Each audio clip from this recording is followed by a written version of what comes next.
using one of the most expensive ng mga carbide.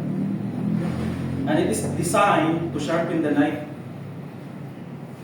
Inanyang yan to theory. If I'm going to sharpen this knife, then I will going to say, this is fast cutting edge type. Unsa man ang fast cutting edge? Ang knife o viral? Fast cutting edge knife. Viral. Viral. Sakto. No? Kaya siya, it is called fast cutting edge. Nga naman, i-cut niya ang inyong blade. Pag maghiwa ko karon og pagkaon, normally, ang fast cutting edge, ang kutsilyo. Karon, so kung magbayad ko, dili na ito kinahanglan maguta ko pressure. And I will prove it now. No? Tanawa ako ang kutsilyo ha.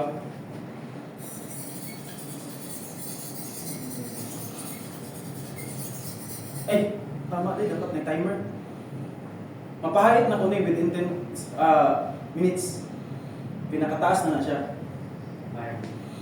Sige, mali ko timer. Abol naman yun eh. Nakita naman yung ganyan, no? Hindi ko na ako nahigod. Basta dili na siya makaliwa. Nanay timer? Sige. Prove na ko ang makapahait ko 5 to 10 minutes. Sayo lang ang nato ako chipyo. Hindi na kinahanglan magduot. Wala siya ginatawag na knife weight. Kung unsa lang kabugat ang imong kutsilyo, wala kung dapat dili akan kani naka kuan man siya. Sorry, naka silicone carbide man siya. Fast cutting edge man siya. Ina ko pag 5 minutes na ha. So kung magduot ko, manotice mo ninyo, no? So dili na ako iduot. Just to prove my point na I can sharpen this knife in the length of 5 to 10 minutes.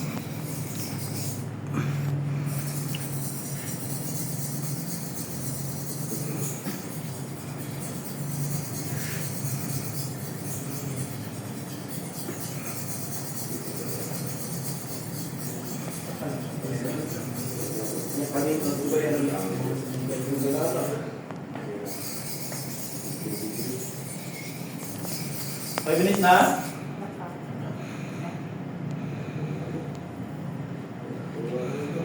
Minutes na. Dapat. Habit na din ako ni. So literally, I am addicted sa literal na stone.